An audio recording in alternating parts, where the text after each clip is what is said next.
2021년 5월 17일 월요일입니다. 또 새 한 주가 시작되었는데요. 오늘도 예배 자리에 오신 모든 분들 주님의 이름으로 환영합니다. 우리 기도하고 예배 시작하겠습니다. 하나님 감사합니다. 오늘도 새로운 한 날을 허락해 주시고 또 새 한 주가 시작이 됩니다. 월요일 아침 또 예배 자리에 저희들 불러주시고 하나님 앞에 기도와 말씀으로 또 은혜 받기 원합니다. 이 시간 축복해 주시옵소서, 은혜 내려 주시옵소서, 믿음으로 승리하는 하루가 되도록 도와주시옵소서. 예수님의 이름으로 기도합니다. 아멘. 찬송가 586장 우리 다 같이 찬송 올려드리겠습니다.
하나님의 말씀 열왕기상 16장 29절에서 34절 말씀 보겠습니다. 유다의 아사왕 제38년에 오므리의 아들 아합은 이스라엘의 왕이 되니라. 오므리의 아들 아합이 사마리아에서 22년 동안 이스라엘을 다스리니라. 오므리의 아들 아합이 그의 이전의 모든 사람보다 여호와 보시기에 악을 더욱 행하여 느밧의 아들 여로보암의 죄를 따라 행하는 것을 오히려 가볍게 여기며 시돈 사람의 왕 엣바알의 딸 이세벨을 아내로 삼고 가서 바알을 섬겨 예배하고 사마리아에 건축한 바알의 신전 안에 바알을 위하여 제단을 쌓으며 또 아세라 상을 만들었으니 그는 그 이전에 이스라엘의 모든 왕보다 심히 이스라엘 하나님 여호와를 노하시게 하였더라. 그 시대에 베델 사람 히엘이 여리고를 건축하였는데 그가 그 터를 쌓을 때에 맏아들 아비람을 잃었고 그 성문을 세울 때에 막내 아들 숲굽을 잃었으니 여호와께서 눈의 아들 여호수아를 통하여 하신 말씀과 같이 되었더라. 열왕기상 16장 29절에 34절 이제 17장으로 넘어가기 전에 드디어 오므리 왕조의 아주 악명 높은 왕 아합이 등장이 됩니다. 여전히 남쪽 유다는 아사 왕이 다스릴 때 오므리 아들 아합이 이스라엘의 왕이 되고 사마리아에서 22년을 통치하게 됩니다. 이 30절에 이 아합이 얼마나 악했는가를 아주 단적으로 표현하고 있습니다. 그의 이전의 모든 사람보다 여호와 보시기에 악을 더욱 행하였다.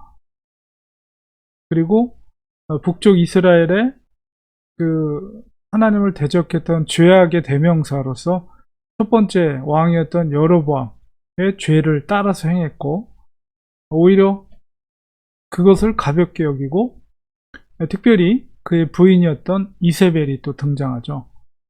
사실은 다윗 시대 시돈 지역은 성전을 건축하는 시돈 왕이 이스라엘을 유다를 도와주었던 그 지역인데 이 북쪽 아합 왕이 다스릴 때는 시돈 사람의 왕 엣바알이라는 바알이 들어간 걸 통해서 이 시돈 왕이 바알을 섬겼고 그의 딸이었던 이세벨이 얼마나 철저하게 바알을 섬겼던 여인이었는가를 우리 짐작할 수가 있습니다.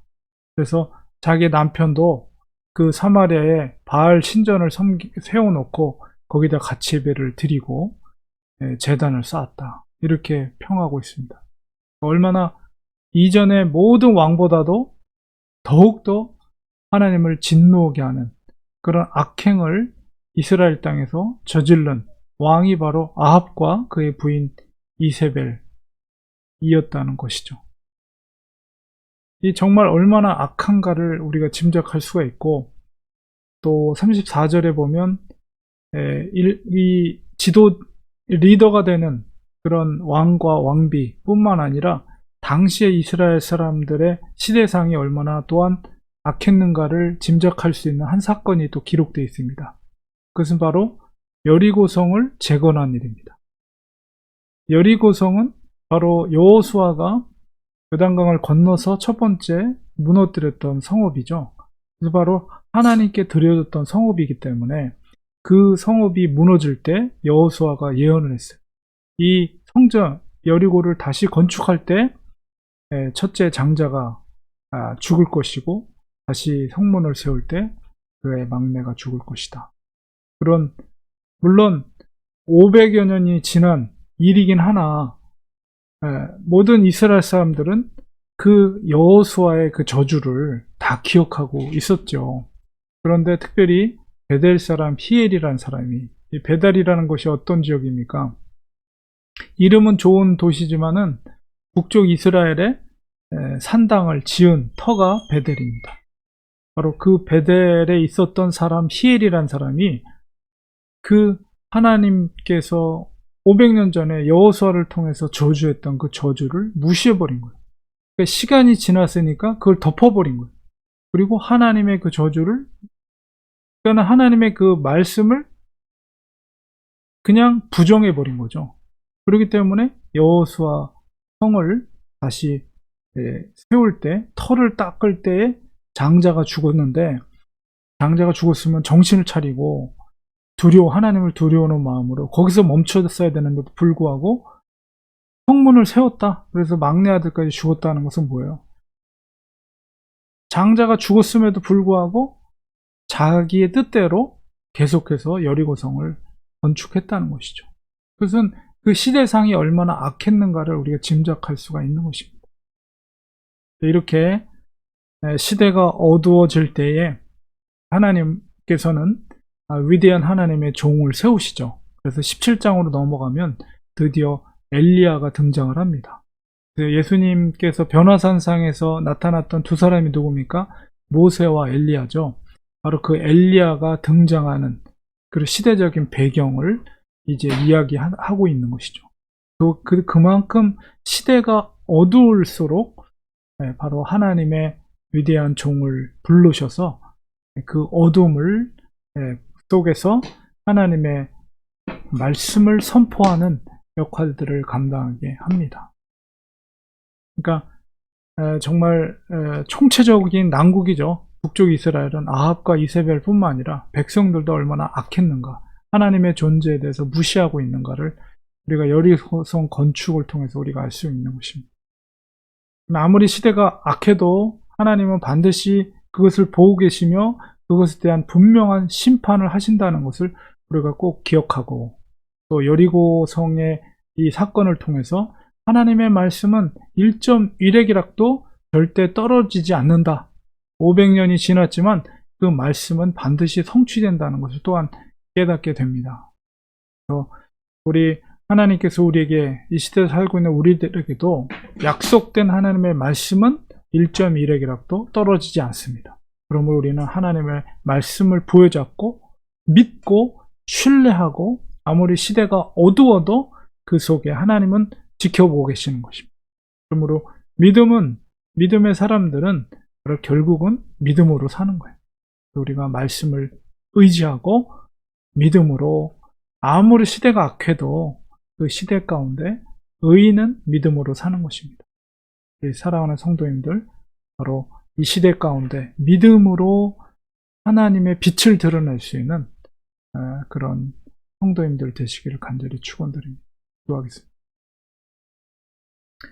하나님 아버지, 북쪽 이스라엘의 극악한 왕 아합과 그의 부인 이세벨, 그리고 그 시대 가운데 일반 백성들도 얼마나 하나님을 무시하는 그 시대적인 배경을 우리가 말씀을 통해서 깨닫게 됩니다. 시대가 악해지고 하나님을 대적하는 지도자와 또 백성들이 있지만, 그 속에서 하나님은 엘리야를 부르셔서 그 어둠 속에서 빛을 비춰 주셨습니다. 하나님, 이 시대에도 아무리 어둡고 힘든 시대라 할지라도 결국 의인은 믿음으로 산다고 하였사오니, 하나님의 말씀, 언약의 말씀을 붙잡고 믿음으로 승리하는 우리가 되게 하여 주시옵소서. 예수님의 이름으로 기도합니다. 아멘. 오늘 말씀을 기억하면서 우리 같이 기도하겠습니다. 시대가 악하고 어두워질수록, 코로나 때문에 교회들이 힘들고 예배드리기 힘들고 다 경험하는 거지만, 그러나 의인은 그런 시대 속에서도 믿음으로 사는 것입니다. 진짜 성도와 가짜가 이제 이 시대 가운데 이제 구별되는 시대다. 우리 오히려 믿음의 관점으로 볼 때 그렇습니다. 그래서 우리가 어떤 시대라 할지라도 약속의 말씀을 붙잡고, 주님의 말씀은, 하나님의 말씀을 1.1핵도 떨어지지 않는다는 확신을 가지고 약속의 말씀을 붙잡고 믿음으로 살게 하소서. 세상에 눈을 돌리지 말고 우리 속에 함께 하신 예수 그리스도 영이신 성령님의 음성에 귀 기울이고 성령님을 따라서 예수님과 동행하며 사는 우리가 되길 원합니다. 이렇게 기도하기 원합니다. 그리고 또 일주일 동안 새로운 일주일이 시작되면서 주님께서 이 한 주 동안도 지켜주시고 믿음의 하루하루를 살아가는 우리들이 되게 하여 주시옵소서. 특별히 몸이 연약한 성도님들 위해서 기도할 때에 정말 하나님께서 붙잡아 주셔서 연약한 몸을 붙잡아 주시고 회복해 하시고 치유의 역사가 일어날 수 있도록 하나님 인도하여 주시옵소서. 우리 교회를 사랑해 주시고 또 성도님들의 가정을 지켜주시고 자녀들을 지켜주시고 하나님께서 정말 우리가 우리 교회의 사명을 잘 감당하는 교회가 되도록 합심하여 이런 기도 제목으로 같이 기도하겠습니다.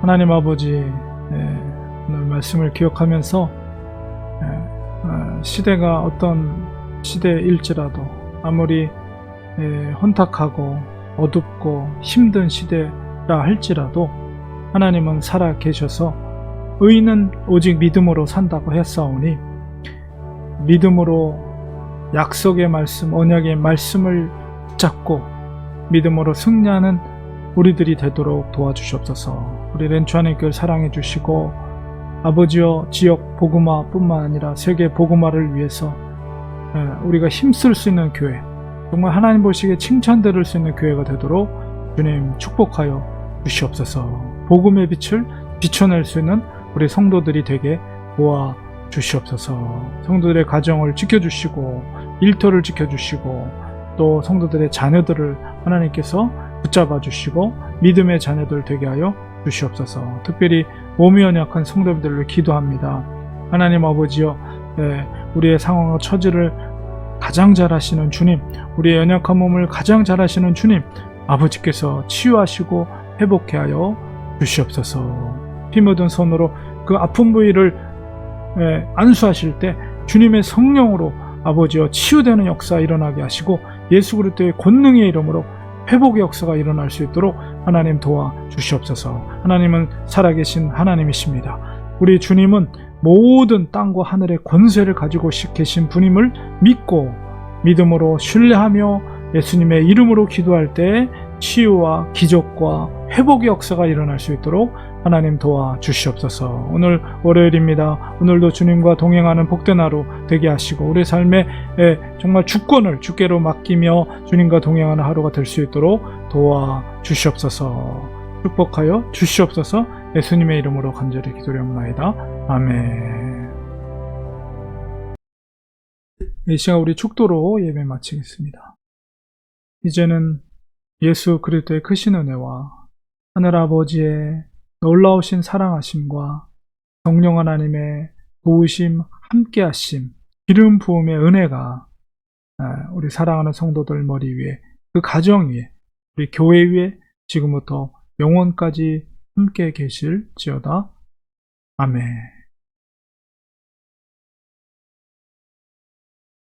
예배를 마쳤습니다. 오늘 월요일입니다. 오늘 날씨가 조금 쌀쌀한데요.